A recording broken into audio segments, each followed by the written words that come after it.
Hai Tinkers, selamat bergabung kembali ya dengan kampus virtual. Saat ini kita ada pada sesi belajar accounting dalam sekejap teori dengan topik ekuitas.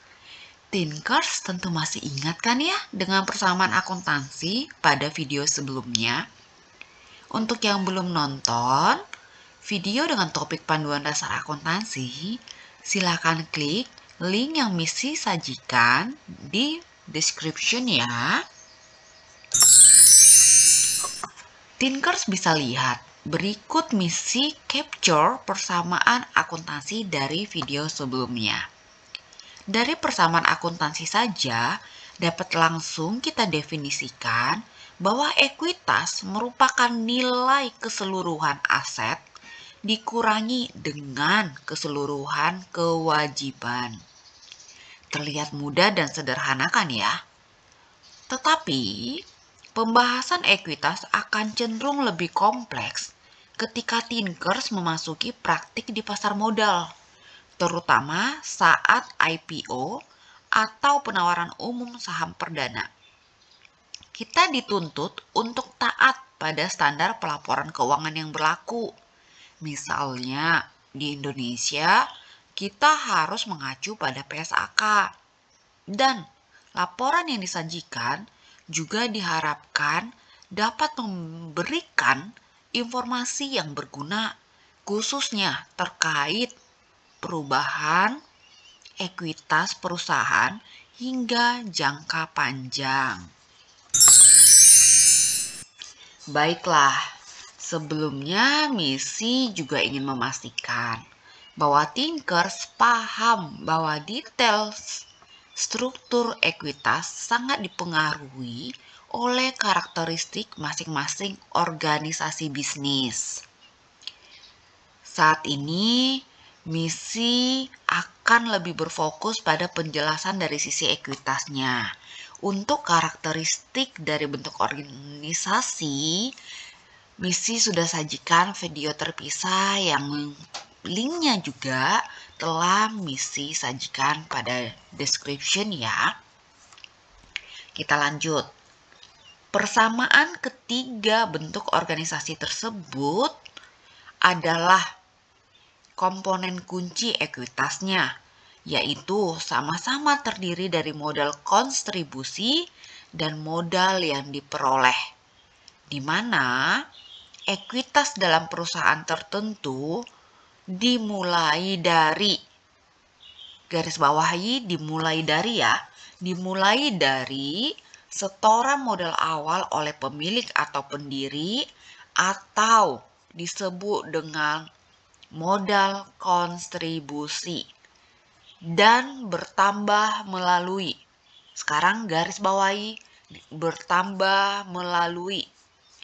penambahan saldo laba ditahan atau disebut dengan modal yang diperoleh. Sedangkan untuk perbedaannya terletak pada perseroan atau sering kita sebut dengan PT. Perusahaan cenderung mengkonversi modal awal dan ekuitas secara keseluruhan ke dalam unit saham. Jadi, intinya Missy ingin menyampaikan bahwa apapun bentuk usahanya atau organisasi bisnisnya, keseluruhan ekuitasnya hanya terdiri dari dua, yaitu modal kontribusi dan modal yang diperoleh. Modal kontribusi atau modal disetor, atau contributed capital, atau paid-in capital, apapun sebutan lain yang mungkin kita pernah dengar, pada dasarnya modal kontribusi merupakan modal yang berasal dari sejumlah dana yang diberikan oleh pemilik atau pemegang saham ke perusahaan untuk digunakan dalam aktivitas bisnis tersebut. Jadi, jika kepemilikan usaha dalam bentuk saham, modal kontribusi juga mencakup nilai pari seluruh saham yang beredar dan premi dikurangi diskonto penerbitan. Sedangkan yang dimaksud dengan modal yang diperoleh atau earned capital adalah modal yang berasal dari sejumlah keuntungan perusahaan yang tidak didistribusikan, yang mana di laporan posisi keuangan dicatat sebagai saldo laba atau return earnings. Penyajian ekuitas di laporan posisi keuangan atau neraca untuk setiap organisasi cenderung sama. Nah, silakan lihat nih, Tinkers bisa lihat di slide yang Missy sajikan. Missy recall dari video sebelumnya ya. Berikut adalah gambaran posisi keuangan atau neraca. Silakan Tinkers lihat di sisi kanan slide ini terdapat dua contoh penyajian ekuitas, yang biru dan yang pink. Melalui contoh ini, Missy ingin menekankan bahwa dalam hal terdapat beberapa pemilik atau pendiri, maka akun modal dapat dibuat untuk setiap pemilik Tinkers. Jadi tidak harus disajikan secara kumulatif ya. Misalnya yang pink. Untuk organisasi bisnis perseorangan, tentu saja ekuitasnya hanya akan terdiri dari modal yang berasal dari satu pemodal dan laba ditahan saja. Jadi yang namanya pemodal PT di situ pasti tidak ada gitu. Kalau perseorangan. Nah, kalau untuk organisasi bisnis persekutuan, tentu saja ekuitasnya akan terdiri dari modal yang berasal lebih dari satu pemodal serta laba ditahan. Jadi warna pink ini tulisannya kurang lebih akan berganti modal pemodal 1, pemodal 2, atau pemodal ketiga sampai sejumlah sekutu yang ada.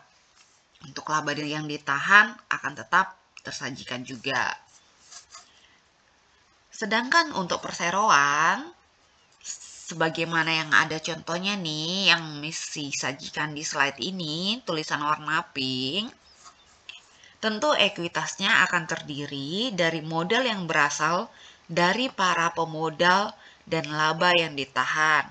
Di slide Missy berikan contoh bahwa para pemodal kontribusinya terdiri dari pemodal 1 yang diasumsikan sebagai perseorangan dan pemodal PT yang diasumsikan perseroan. Karena kita juga harus ingat yang namanya perusahaan tidak selalu dimiliki oleh orang pribadi demi orang pribadi, tetapi ada juga yang dimiliki oleh orang pribadi plus perusahaan. Atau bisa juga disajikan seperti yang biru ya Tinkers. Perlu Tinkers ingat bahwa laporan posisi keuangan atau neraca itu disajikan dalam satuan mata uang ya, bukan kuantiti lembar saham. Jadi meskipun tertulis seperti warna biru modal saham, yang dituliskan pada laporan keuangan itu adalah sebesar nilai nominalnya ya. Sedangkan untuk rincian lembar sahamnya bisa disajikan secara terpisah. Misalnya di catatan atas laporan keuangan perusahaan. Sesuai dengan karakteristik organisasi bisnis yang ada, Missy yakin bahwa pencatatan ekuitas bagi organisasi bisnis perseorangan dan persekutuan cenderung lebih mudah dipahami. Jadi, sekarang Missy akan menjelaskan bagi organisasi bisnis perseroan. Oke? Perseroan atau perusahaan memiliki kecenderungan untuk mengkonversi modal awal dan ekuitas secara keseluruhan ke dalam unit saham. Benar, hal ini sih tidak termasuk misalnya dalam kategori yayasan. Jadi memang tidak keseluruhan, hanya kita garis bawahi kecenderungan. Kita lanjut. Di mana perseroan atau perusahaan bisnis ini, setiap sahamnya akan mencerminkan proporsi keuntungan dan kerugian. Proporsi manajemen seperti pemilihan pengelola utama atau direktur, proporsi aset saat likuidasi, dan juga proporsi penerbitan saham baru. Nah, berbicara mengenai penerbitan saham, pada praktiknya terdapat 5 prosedur akuntansi yang perlu diperhatikan dalam penerbitan saham, yaitu 1. Jika yang diterbitkan adalah saham dengan nilai pari, maka yang akan muncul tidak hanya akun saham preference dan atau saham biasa, tetapi juga akan muncul akun premi saham atau share premium, di mana akun premi saham atau share premium ini berfungsi untuk mencatat kelebihan nilai pari. Sekali lagi misi ulang, akun premi saham atau share premium ada untuk mencatat kelebihan nilai pari saham yang dibayarkan pemegang saham ke perusahaan atas saham yang diterbitkan. Yang kedua, jika yang diterbitkan adalah saham tanpa nilai pari, secara teori hanya akan memunculkan akun saham preference atau saham biasa. Tetapi pada praktiknya, ini yang terpenting ya, pada praktiknya tetap harus memunculkan akun premi saham atau share premium. Untuk apa? Untuk mencatat kelebihan nilai yang dinyatakan.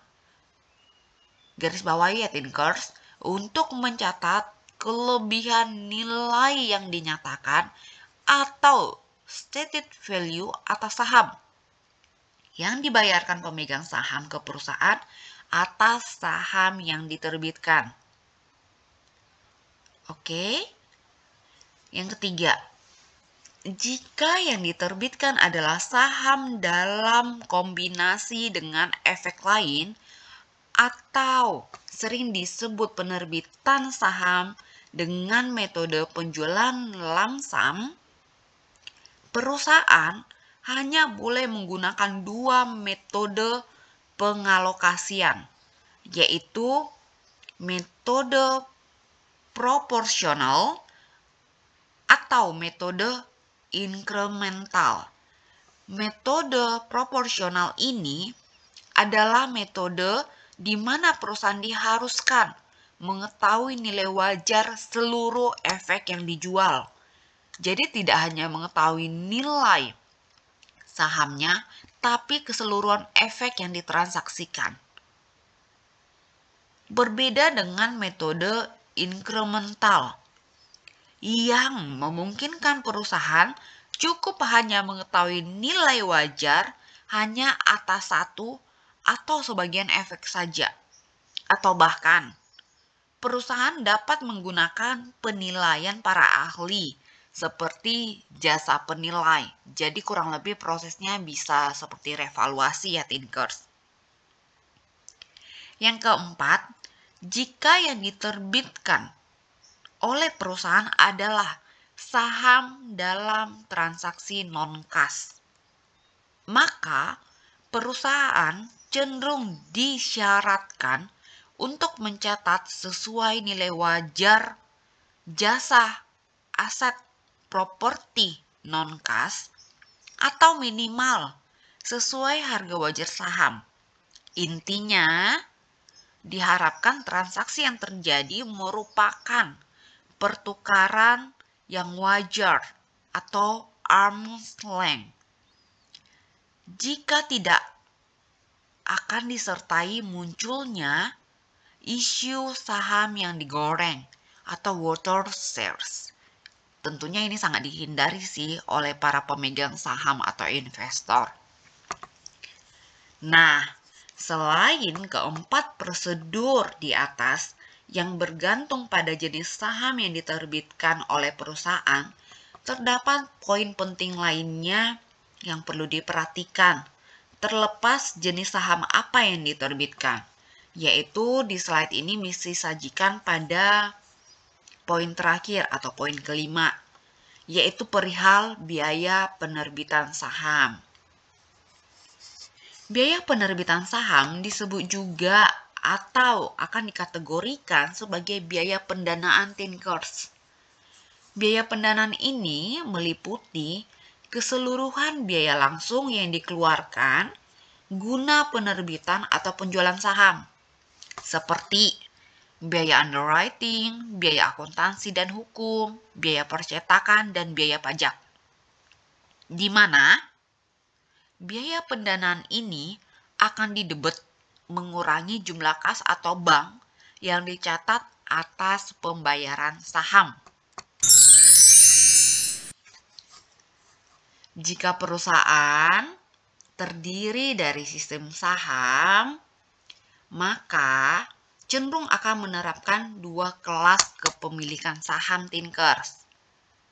Ini kita harus selalu paham sih, yaitu saham biasa dan saham preference. Kalau saham biasa kita udah bahas ya dari tadi. Nah, sekarang kita langsung nih ngejam ke saham preference. Saham preference atau preference share adalah kelas saham khusus yang memiliki preference atau keistimewaan atau fitur tertentu yang tidak dimiliki oleh saham biasa. Misalnya, preferensi untuk dividen, preferensi untuk aset jika terjadi likuidasi, preferensi untuk dapat dikonversi menjadi saham biasa, preference dapat ditarik kembali atau callable pada opsi dari perusahaan. Nah, itu kurang lebih jenis preference yang biasa kita temuin pada praktiknya. Jangan lupa, sekaligus nih, saham preference ini tidak hanya memiliki preference atau keistimewaan tertentu, namun di sisi lain juga memiliki keterbatasan. Misalnya, saham preference memiliki keterbatasan berupa pemilik saham preference cenderung tidak memiliki hak suara atau non-voting dalam RUPS. Untuk variannya sendiri, jenis saham preference yang sering ditemukan pada industri saat ini adalah saham preference kumulatif, saham preference partisipasi, saham preference callable, saham preference convertible, saham preference yang dapat ditukar. Dari sisi pencatatan akuntansinya, pencatatan atas saham preference cenderung sama Tinkers dengan pencatatan saham biasa. Hanya, ini notes ya buat kita, selain harus dicatat terpisah, untuk saham preference juga harus disajikan lebih rinci pada catatan atas laporan keuangan. Misalnya, terkait jenis preference yang diberikan dan keterbatasan yang dimiliki. Selanjutnya, saham treasury. Pada prinsipnya, perlu dipahami bahwa saham treasury atau treasury stock merupakan saham yang beredar yang dibeli kembali oleh perusahaan penerbit. Namun, bukan merupakan aset oleh perusahaan penerbit yang telah membeli kembali sahamnya tersebut. Mungkin di antara Tinkers ada yang penasaran, mengapa sih ada perusahaan penerbit saham yang tanda kutip iseng membeli sahamnya kembali? Nah, yang pasti perusahaan penerbit tersebut bukan sedang iseng, Tinkers. Misi kasih tahu ya. Terdapat beberapa kondisi yang biasanya menjadi pemicu atau memungkinkan munculnya saham treasury. Yaitu contohnya bisa jadi munculnya saham treasury ini merupakan upaya tax planning atas kelebihan kas kepada pemegang saham, yakni dengan pertimbangan bahwa tarif pajak yang dikenakan kepada investor kan cenderung lebih tinggi dibandingkan tarif pajak yang dikenakan kepada pemegang saham. Jadi ya lebih baik beli aja lagi sahamnya kembali gitu. Yang kedua, saham treasury juga bisa jadi sebagai upaya meningkatkan rasio kinerja jangka pendek, yakni dengan meningkatkan laba per saham dan tingkat imbal hasil atas ekuitas. Tapi ingat, ini hanya untuk jangka pendek sih, untuk jangka panjang tidak disarankan. Yang ketiga, bisa jadi saham treasury ini merupakan salah satu upaya pemenuhan potensi merger atau perencanaan pembagian saham sebagai kontrak kompensasi kepada karyawan. Keempat, bisa jadi adanya saham treasury merupakan upaya pengendalian kepemilikan perusahaan, baik dari ancaman pengambil alihan atau hanya untuk memang tujuannya mengurangi jumlah pemegang sahamnya. Atau kemungkinan lainnya nih, saham treasury juga bisa muncul sebagai upaya penciptaan pasar dalam saham, di mana kita tahu dan harapannya pemegang saham nih, atau harapannya manajemen, dengan terciptanya permintaan akibat adanya pembelian kembali saham di pasar atau si saham treasury ini dapat menstabilkan atau bahkan meningkatkan harga saham di peredarannya di pasar, seperti itu. Tapi ya terlepas dari jenis transaksi yang dilakukan oleh perusahaan atas saham treasury, apapun kondisi-kondisi yang memungkinkannya dan jenisnya apa, baik itu berupa transaksi yang pembelian saham treasury-nya dengan metode biaya kah, dengan metode pembelian saham treasury nilai pari, penjualan saham treasury di atas nilai pari, atau berupa penjualan saham treasury di bawah nilai pari. Keseluruhannya ini, transaksi treasury ini tidak akan memunculkan jurnal yang dapat mempengaruhi akun modal saham ya, Tinkers. Satu-satunya transaksi yang akan memunculkan jurnal yang melibatkan akun modal saham adalah ketika muncul keputusan penghentian saham treasury. Artinya, saham yang telah otorisasi tersebut juga diputuskan untuk tidak diterbitkan. Oke, paham ya sampai sana? Kita lanjut ke dividen. Dividen ini bisa didefinisikan sebagai bagian laba perusahaan yang dibagikan kepada pemegang saham berdasarkan jumlah dan jenis saham yang dimiliki oleh pemegang saham. Meskipun definisinya terdengar sederhana, namun perusahaan wajib dan telah menentukan kebijakan yang digunakan dalam membagikan dividen. Untuk pendistribusian atau pembagian dividen, pada dasarnya ya, praktiknya sih merupakan keputusan yang sulit bagi manajemen, yang tidak hanya harus didasarkan pada kebijakan perusahaan. Lebih dari itu si Tinkers, keputusan pembagian dividen ini juga harus disertai pertimbangan penilaian kinerja perusahaan oleh pihak-pihak eksternal. Ya, terlepas dari kompleksnya dasar keputusan untuk pembagian dividen, ada dua aspek yang wajib menjadi pertimbangan awal pembagian dividen, yaitu satu, aspek hukum. Contohnya, apakah secara hukum kondisi perusahaan memungkinkan untuk melakukan pembagian dividen? Dan kedua adalah aspek ekonomi. Apakah dari sisi ekonomi, kondisi perusahaan cukup mapan untuk mendistribusikan dividen?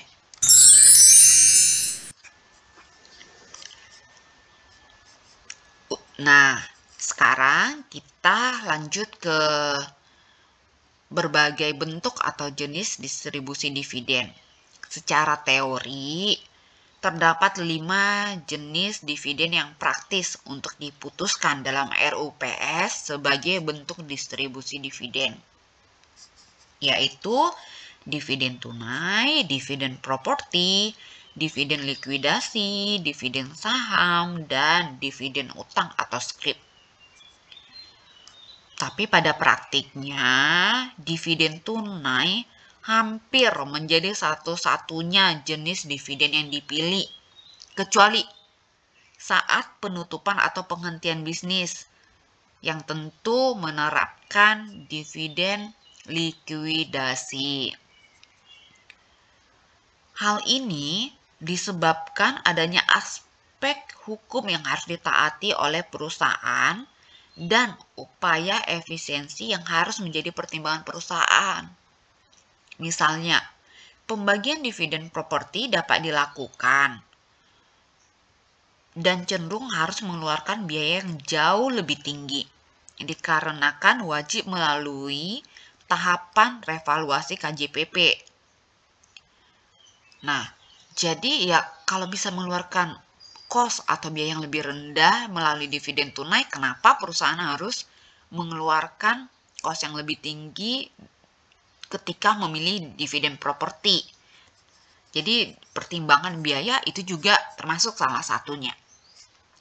Atau aturan Bursa Efek Indonesia yang menetapkan pelarangan pembagian dividen ketika perusahaan mencatat rugi bersih.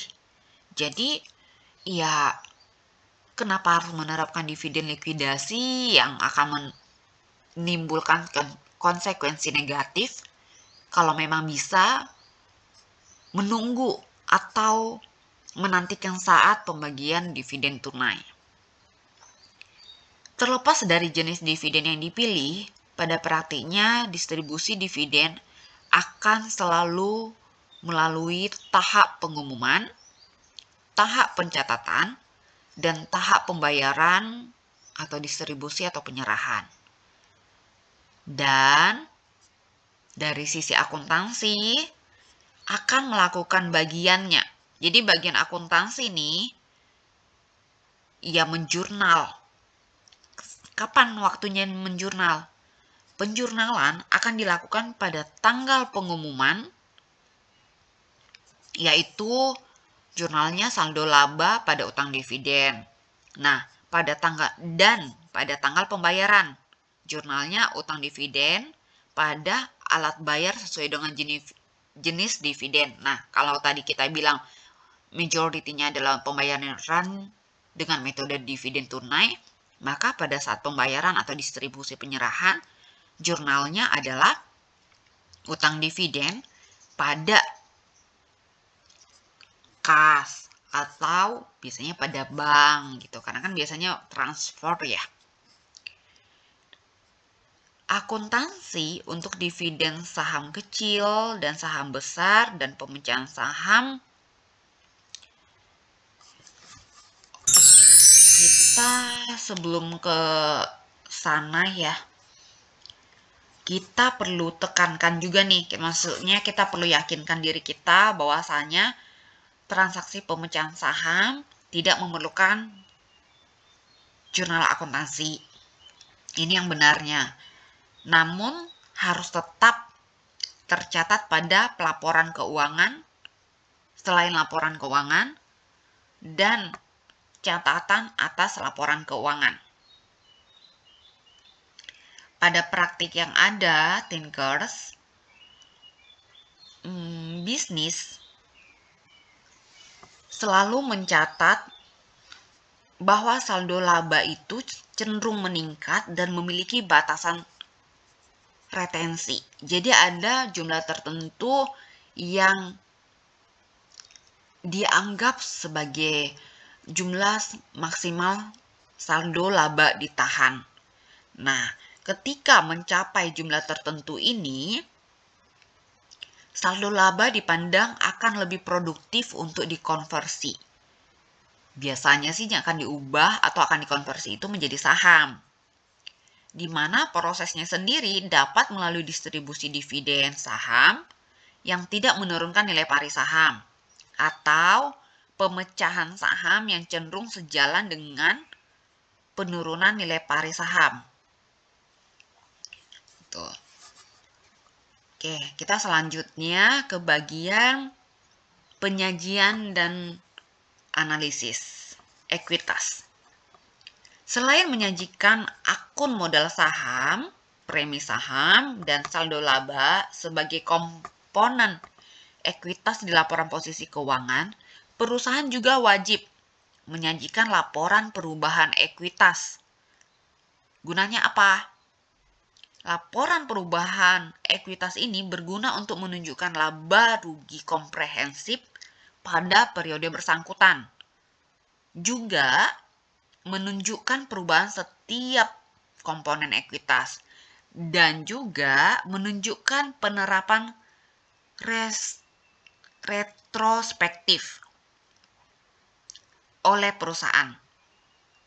Jadi Thinkers, dalam mengevaluasi profitabilitas dan solvabilitas jangka panjang, perusahaan seringkali menggunakan analisis rasio ekuitas, baik itu berupa tingkat imbal hasil, ataupun berupa rasio pembayaran, ataupun nilai buku per saham. Akhirnya Thinkers, kita tiba di bagian kesimpulan. Jadi Thinkers, menurut misi, ada 3, bisa jadi 4 sih, kesimpulan yang perlu kita pahamin. Yang pertama, ekuitas sama dengan keseluruhan aset dikurangi dengan keseluruhan kewajiban. Kata kuncinya, ekuitas sama dengan aset dikurangin kewajiban. Ini berangkat dari persamaan dasar akuntansi ya. Persamaan dasar akuntansi, ingat kan? Aset sama dengan kewajiban ditambah ekuitas. Jadi tinggal diubah posisinya. Atau dengan kata lain, ekuitas merupakan modal kontribusi ditambah modal yang diperoleh. Nah, kesimpulan yang ketiga, modal kontribusi merupakan modal yang berasal dari sejumlah dana yang diberikan oleh pendiri atau pemilik. Modal kontribusi mencerminkan besarnya kepemilikan yang cenderung dibuktikan dengan kepemilikan saham. Yang keempat, saham biasa dan saham preferred mencerminkan kepemilikan atas perusahaan. Juga mencerminkan karakter pemilik saham. Kecenderungan pemilik sahamnya sebagai investor atau sebagai entrepreneur. Ingatkan ya, bahwa seringkali keistimewaan yang dimiliki pemegang saham preferred juga disertai keterbatasan yang tidak adanya hak suara atau voting terkait perusahaan. Oke deh Thinkers, sekian dulu ya penjelasan dari misi dan kampus virtual team. Semoga bermanfaat bagi Thinkers yang ingin tahu dan paham akuntansi khususnya terkait ekuitas. Oh ya, Thinkers juga boleh banget loh ya request topik akuntansi lainnya ke misi. Jadi apapun topik akuntansi yang sedang Tinkers butuhkan untuk dibahas atau menurut Tinkers, selama ini sudah usaha cari sana-sini, namun masih butuh konfirmasi atau pencerahan, boleh kok request aja di kolom komentar. Dan melalui video bersama kampus virtual, Misi akan usahakan berbagi topik sesuai dengan permintaan Tinkers ya. Oke deh Tinkers, see you soon Tinkers.